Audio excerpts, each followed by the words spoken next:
Es lunes y como cada semana, pues hay mesa de los lunes. Están con nosotros y les agradezco mucho que nos acompañen. Ernesto Barajas de Morena, bienvenido.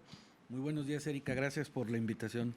Enrique Daud del Partido Acción Nacional, bienvenido. Muy buenos días, Erika. Muchas gracias por la invitación y buenos días a todo el auditorio que nos escucha esta mañana. Y hace rato se disculpó con nosotros Luis Fernando Gámez del Partido Verde Ecologista de México porque lo citaron a una reunión de su grupo parlamentario y bueno, pues nada que hacer, se ha disculpado con nosotros, le agradecemos que nos haya avisado, pero no le perdonamos, la próxima semana se va a tener que poner a la par con quienes sí estuvieron aquí. ¿Qué les gusta? ¿Cafecito? Pues un café. Gorditas, tamales. Unas gorditas. Unas gorditas que además Luis Fernando Gámez alguna vez nos trajo unas muy, muy ricas de Soledad de Graciano Sánchez. Entonces, bueno, ahí le quedará el pendiente y la tarea por haberse ausentado el día de hoy, que además me parece que es un tema que tendríamos que abordar con mucha responsabilidad y a mucha cabalidad. Hace rato escuchábamos al secretario general de Gobierno, el maestro J. Guadalupe Torres Sánchez, hablar de, a grosso modo, porque evidentemente lo hizo en muy poco tiempo, de cuáles son las líneas generales de este cuarto informe de gobierno del gobernador del estado, Ricardo Gallardo.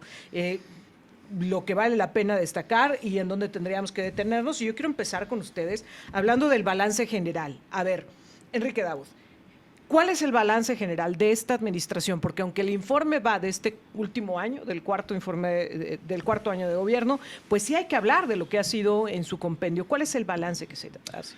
Bueno, como lo hemos dicho en estas mesas y los compañeros del PAN, es parte de lo que hacemos en toda la República, es siempre que se hacen las cosas bien, estar ahí y decir, sí están haciendo las cosas bien, cuando las cosas se hacen para toda la ciudadanía y para mejorar, estamos completamente de acuerdo. Y creo que sobre todo los primeros 3 años empezaron pues sorprendiéndonos porque empezaron a hacer mucha obra y arreglar muchas carreteras. Ahorita escuchaba que decían que no sé cuántos kilómetros de carretera, pero en el último año yo, por ejemplo, te puedo decir, la carretera libre de Río Verde a Villa Juárez, desastrosa, no le han metido un solo peso. La carretera de Alaquines a Ciudad del Maíz, hay un tramo que ya se destruyó y que tampoco le han metido un solo peso. Sobre todo la zona media, que yo conozco un poco, pues no le han metido a las carreteras. Le metieron los 3 primeros años, pero ahora este último año creo que han dejado a deber. Y comentarte, bueno, de lo que hoy mandaron por ahí un boletín y nos dicen que están ejerciendo 60,000 millones de pesos, pero luego dicen que 63,000 millones son para apoyos sociales y 24,000 millones para infraestructura. Entonces en total ya no nos cuadra, ya no nos dan 87,000 millones. Entonces hay un desfase de 27,000 millones. ¿Dónde está? O sea, ¿de dónde están sacando ese dinero? Entendemos que todo mundo que está en el Partido Verde, como el Tecmol, pues entregan despensas a todo mundo. ¿Y de dónde sale tanto dinero para tanta despensa? Esperemos que este dinero no nos estén endeudando y que el próximo gobernador del estado pues tenga ese problema de endeudamiento y que no pueda realizar su trabajo. La verdad es que desconocemos el tema, pero ojalá nos lo pudieran informar en un futuro, la deuda que está teniendo el gobierno del estado, de dónde la están sacando y si es solamente para despensas, porque como te digo, todo operador del verde en el estado, diputados, todo el mundo trae despensas entregando por todos lados. Y bueno, el último caso sonado, pues el Tecmol, que entregó yo creo que ya 2 viajes de 10-15 mil despensas ahí en Ciudad Valles, y pues cada despensa tiene un costo, pero también el repartirlas tiene otro costo. No es sencillo que te lleguen 10,000 despensas y que las puedas repartir. Necesita una logística que tal vez tenga un costo mayor que el mismo precio de la despensa. Oye, que luego lo andaban desmintiendo ahí en gobierno del estado, pero él fue quien hizo estas publicaciones. Se tomó la foto con los trailers, son las mismas cajas de Sedesore. Digo, luego después le echaron la culpa al DIF estatal. Pues la verdad no puedes desmentir algo que el mismo Tecmol lo hace evidente y que bueno, en todas las redes sociales está. Ernesto Barajas, ¿cuál es tu balance general sobre estos 4 años? Pues yo creo que en un torno equitativo y en una visión, pues prácticamente ya 4 años cumplidos, evidentemente pues tiene que haber un desgaste. Pero yo quisiera profundizar en mi reflexión más que en los temas generales o en los temas que se tienen vistos, como que lo que son las obras y los programas sociales. Yo quisiera ser un poco más reflexivo en torno a los indicadores que tienen que ver pues, con pobreza, con educación. Hace rato escuchaba al secretario general que hablaba acerca de los temas de salud, que pues con todo respeto, pues el Estado también tiene parte de obligación. No podemos nada más decir ahí está la federación y no sabemos qué suceda después. temas que tienen que ver con ciencia, tecnología, temas que tienen que ver con la evaluación educativa en la parte de la educación básica, en la educación media, en la educación superior, temas que tienen que ver con los manejos financieros, indicadores que tienen que ver con la operatividad de gobierno. ¿Qué me refiero con la operatividad de gobierno? ¿Están funcionando las instituciones correctamente? ¿Están cumpliendo metas? ¿Están siendo analizadas? Vaya, yo creo que a 4 años, más que el tema de las obras, que se reconoce que ha habido obras que se han hecho, en los primeros 3 años coincido con el licenciado, bueno, pues fue un tema donde pues prácticamente pudimos notar que las obras de 6 años las aglomeraron en los primeros 3, se privilegió única y exclusivamente el tema de la movilidad, infraestructura vial, puentes, se contó también con una obra, pues yo le diría de entretenimiento o en algún momento para espectáculos, que habrá que ver también cuál será el fin social que se le va a dar a esta obra, que no recuerdo el nombre, que Arena del Potosí le dicen, sí. Y en general mi reflexión a 4 años, que tenemos que ser muy técnicos y ver realmente si en 4 años se han cubierto los indicadores mínimo básicos de lo que es un buen gobierno, porque salir a decir que porque se hizo un puente o porque se entregan programas sociales es un buen gobierno, pues insisto, hay que revisar los indicadores, ahorita los comentarios. Ahora, me quiero detener justo en esta parte, porque aunque quedan 2 años de esta administración, parecería que estamos en una sucesión anticipada, porque estamos hablando ya del 2027 constantemente, de la elección que está por venir. Esto, Enrique Daud, le va a restar, digamos, margen de maniobra al gobierno del Estado, porque, a ver, decisiones se tomarán o no se tomarán bajo la vista del escenario electoral. ¿Ves ese riesgo? Pues yo pienso que ya están en campaña, ya tienen sus perfiles trabajando, es parte de este recurso a apoyos sociales, pues está destinado ya a una campaña anticipada.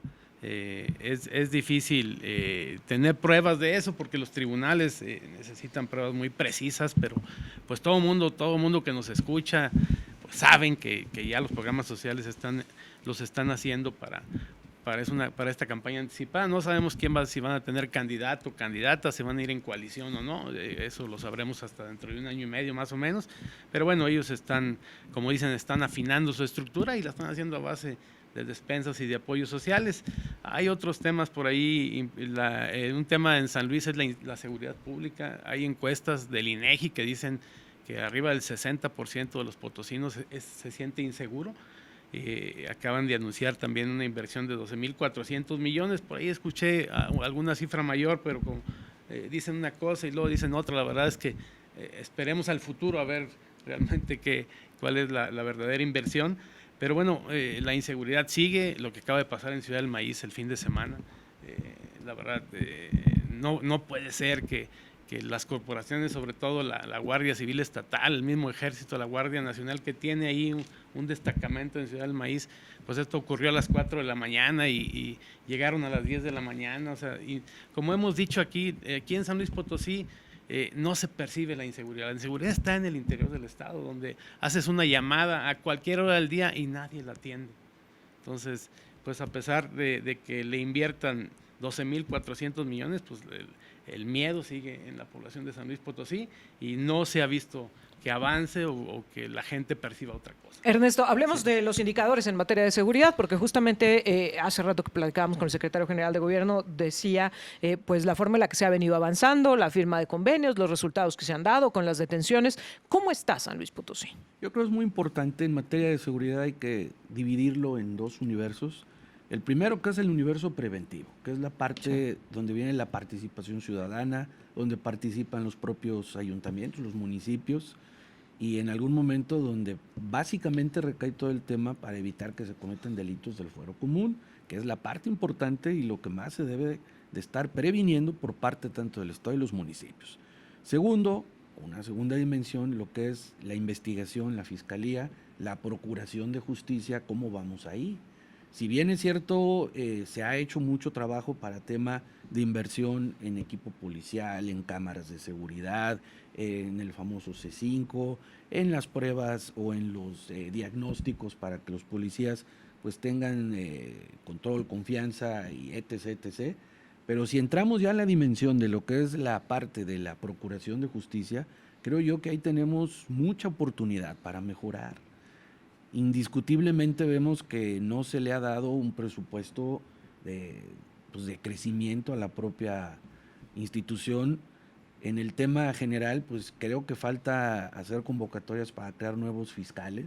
Habrá que generar una escuela de formación policial, de investigación para formación de ministerios públicos. Creo que hay que abarcar más unidades de atención en el interior del Estado. Creo que inclusive también debería de haber más acercamiento entre la propia fiscalía o la propia fiscal y las comunidades al interior del Estado.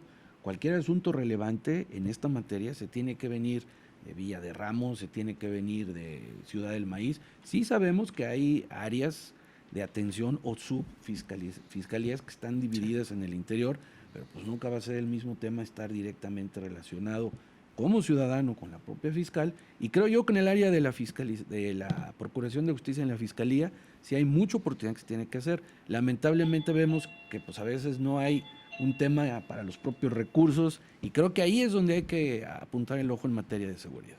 Y que no se ha tocado, porque bajo el pretexto de esa autonomía que debe de tener, de esa independencia que tiene que tener la Fiscalía, pues generalmente no se habla ni de presupuestos, ni de indicadores, ni de evaluaciones, ni de qué resultados se están dando.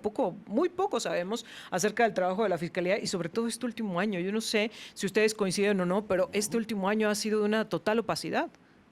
En definitiva, la parte y el indicador de transparencia, que me adelanto un poco, precisamente en torno a la Fiscalía, la Procuración de Justicia, hay una gran nube, una situación grisácea donde desconocemos muchos temas.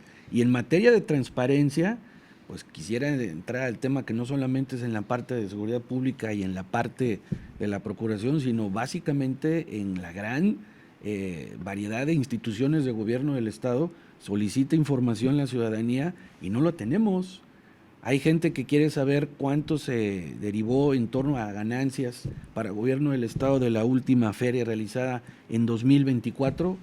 No hay números exactos. Ciudadanos que quieren saber cuáles son los indicadores específicos para determinar cómo y en qué sentido salen los jóvenes de educación media básica o educación media superior para entrar a la universidad, no lo sabemos. Tan es así que todavía no tenemos claro si se le debe o no se le debe a la propia Universidad Autónoma de San Luis. Unos dicen que no, otros dicen que sí. Entonces yo creo que el gran talón de Aquiles de esta administración, y hay que decirlo, estatal por supuesto, es la información, la transparencia. No hemos visto claridad, y yo creo que es un rubro para que efectivamente un gobierno se clasifique como buen gobierno, debe de rendir cuentas sin ningún tipo de descenso, ningún tipo de sesgo, porque al final pues es dinero público. Yo no veo absolutamente nada de malo en que se digan las cosas como son. No veo ningún problema en que se haga. De hecho, eso es parte de un gobierno de democracia. Si no se hace, entonces da suspicacias a pensar que se están ocultando cosas. Retomo lo que decía el compañero. Se dice que hay cantidades invertidas en programas sociales. En un spot se habla de una cantidad, en un documento oficial se habla de otra, Secretaría de Finanzas se habla. O sea, vaya, no tenemos claridad los ciudadanos de cuál es la información certera.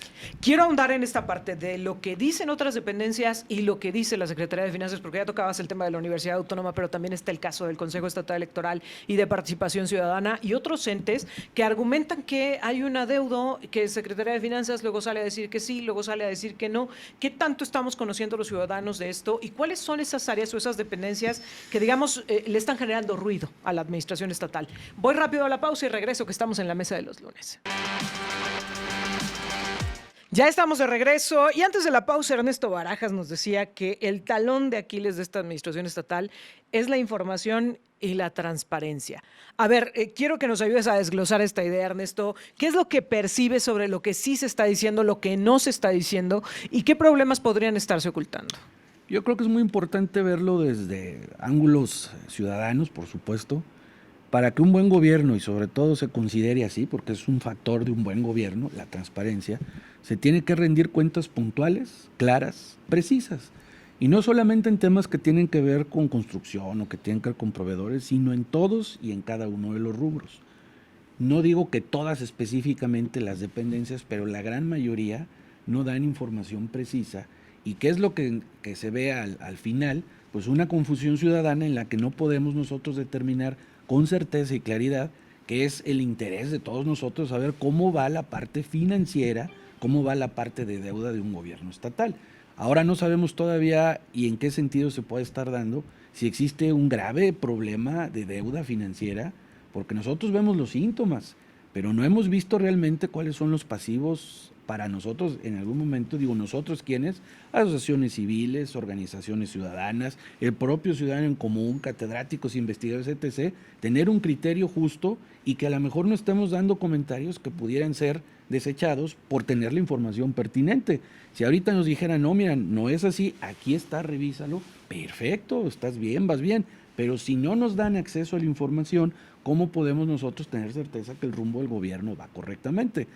Me voy a la parte que en estos últimos días se ha estado tocando, el tema de deudas con instituciones de educación superior y temas de deudas con grupos de maestros que específicamente apuntan al subsistema o al sistema de telesecundaria. Sí. Son situaciones que se dice, a ver, ya viene por ahí el tema porque les vamos a pagar, pasa un año y no sucede.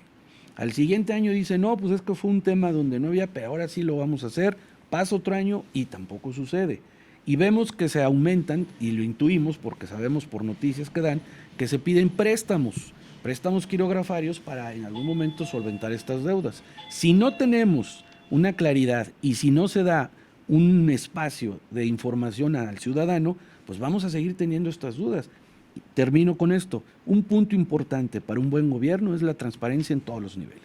Enrique Dowd. No, estamos de acuerdo en que no existe transparencia en el gobierno del Estado, específicamente en lo que gastan. O sea, no podemos encontrar en qué están gastando. Sabemos por diferentes cifras que dan lo que ejercen, pero no sabemos en qué lo gastan. El tema de la FENAPO, donde, bueno, tanto artista que traen tanto dinero que pagan, pues no sabemos de dónde sale ese dinero y ni siquiera hay que preguntar a los negocios que se realizan en la FENAPO.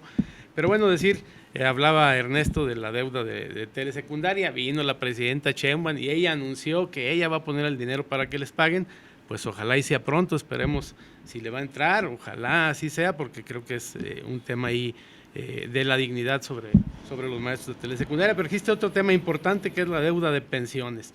Sí reconocemos que cuando entró el actual gobierno había una deuda que decían que era de 1,400 millones de pesos, pero actualmente algunos dicen que 6,000 solamente son estimaciones porque no hay lugar donde tú puedas encontrar cuál es la realidad de pensiones del Estado. Se habla de 6,000, de 8,000, de 9,000 millones, pero bueno, esto se va a convertir en una deuda impagable y irá creciendo cada mes tras mes, porque hay que recordar que a los trabajadores del gobierno mes tras mes les descuentan ese dinero y lo ingresan a pensiones. Una vez que ingresa ahí, pues el gobierno del Estado lo toma y no sabemos en qué lo utiliza.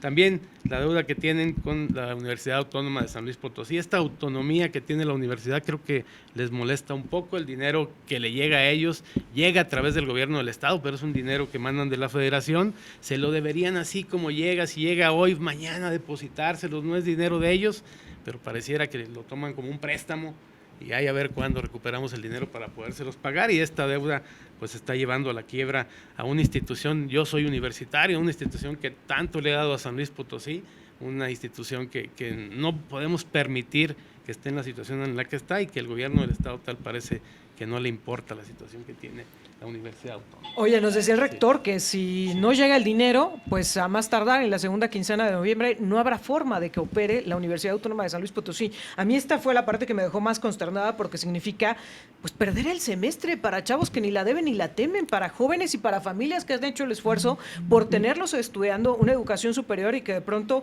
por una cuestión presupuestaria se les corta el semestre sin haberlo acreditado. Y cómo se repondría, qué tendría que pasar, me parece un tema tremendo el que se ha puesto sobre la mesa, decía el secretario general de gobierno, y confiemos en ello, que no se va a llegar a ese momento, que esto se va a solucionar, esperemos que así sea. Pero a ver, Ernesto Barajas, la bancada de Morena, bajo todo esto que nos has compartido y estos análisis y estos indicadores, ¿a qué secretarios, a qué funcionarios van a llamar como parte de la glosa? Porque hay que decirlo, después de que se dé este informe, de que se presente ante el Congreso del Estado, de que se dé el mensaje, viene la posibilidad de que el Congreso del Estado llame a funcionarios para aclarar dudas que les puedan quedar con respecto al mismo informe. ¿Quiénes tendrían que ser? De acuerdo a la bancada de Morena, de acuerdo al Movimiento de Regeneración Nacional, sí o sí quienes formen parte de esa glosa. Bueno, pues es indudablemente un ejercicio que se tiene que generar en este cuarto informe ya de gobierno. Primero que irán a las comparecencias los secretarios de Estado en esta legislatura, pues es sin lugar a dudas importantísimo que estén los principales secretarios para poder en algún momento aclarar. Digo, habrá que ver qué es lo que más tarde se entrega en esta glosa respecto al cuarto informe, pero indiscutiblemente pues tendrán que estar rubros como seguridad pública, educación, salud, la parte de gobernabilidad, que en este caso pues lleva y dirige el propio secretario general de gobierno, y pues más otros tantos que se vayan sumando dependiendo de los números y las circunstancias.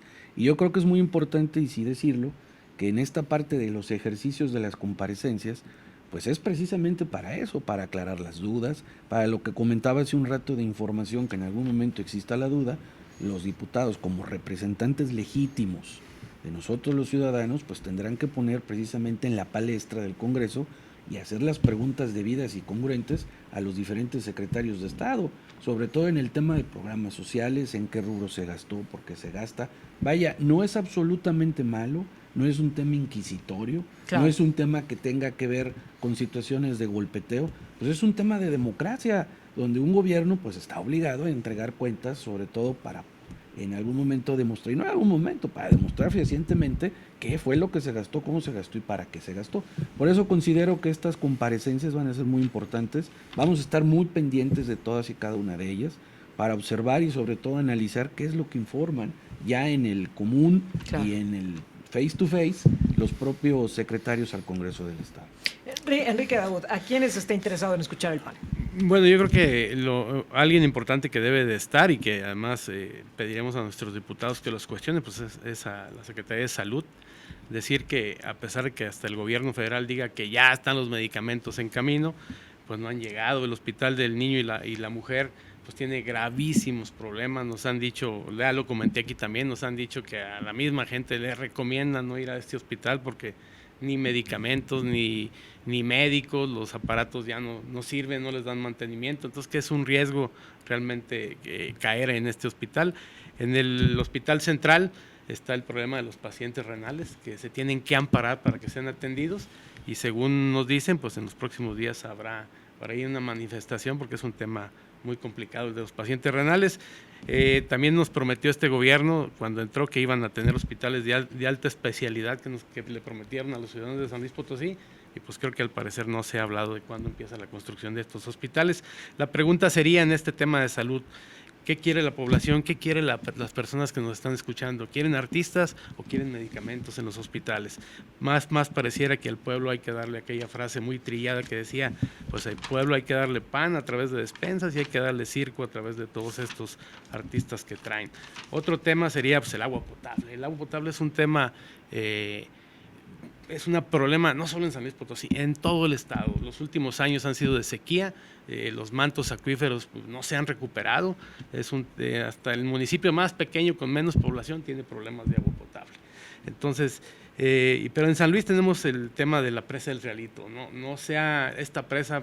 Pues, oye, que estamos en medio de falla, por cierto, en estos momentos. Pero es un tema que le corresponde al gobierno del estado y pareciera que yo percibo una opinión muy personal, pareciera que lo hacen para que en la capital tengamos el problema del agua y que nosotros le echemos la culpa a otro gobierno, o sea, yo más bien pareciera que es eso, porque pues deberían de tener el dinero, es un problema prioritario y no lo han resuelto. Habría que ver, si van, si no, pues que le entre el gobierno federal, son los que tendrían el recurso suficiente para resolver. Oye, pero hay ahí un dinero del gobierno federal para la presa de las Escobas y que hoy estamos tratando de solucionar en qué se va a aplicar, porque resultó que no era viable el proyecto, hoy están tratando de construir uno nuevo. Creo que de la federación, por lo menos allí está el presupuesto, porque todavía la presidenta lo reiteró en la visita a San Luis Potosí. Habría que ver con el dinero ahí está. Habría que ver con la Conagua antes de que lo utilicen en otro lado. Es prioridad para San Luis arreglar claro, la presa del Realito y sus tuberías que distribuyen el agua hacia la capital del estado. Nos quedamos con el continuará, porque como lo decías Ernesto Barajas, tendremos que escuchar y tendremos que leer qué es lo que se presenta como parte de este informe de gobierno, el cuarto del gobierno encabezado por Ricardo Gallardo, y tendremos mucho que analizar en las próximas semanas. Les agradezco como siempre que hayan estado con nosotros. Ernesto Barajas, muchas gracias. Gracias, Erika, a ti y a todos los que nos escuchan. Enrique Daud, muchas gracias. Muchas gracias, Erika, por la invitación. Nada más que muy rápido reiterar que en Acción Nacional estamos de acuerdo cuando las cosas se hacen bien, todas las obras y todo lo que hacen los gobiernos municipal, estatal y federal lo aplaudimos, pero cuando no estamos de acuerdo también tenemos el derecho de señalar lo que se hace mal. Ojalá no estuvieran tan de acuerdo en el Congreso del Estado. Pero platicamos eso la próxima semana. Muchas gracias por estar con nosotros.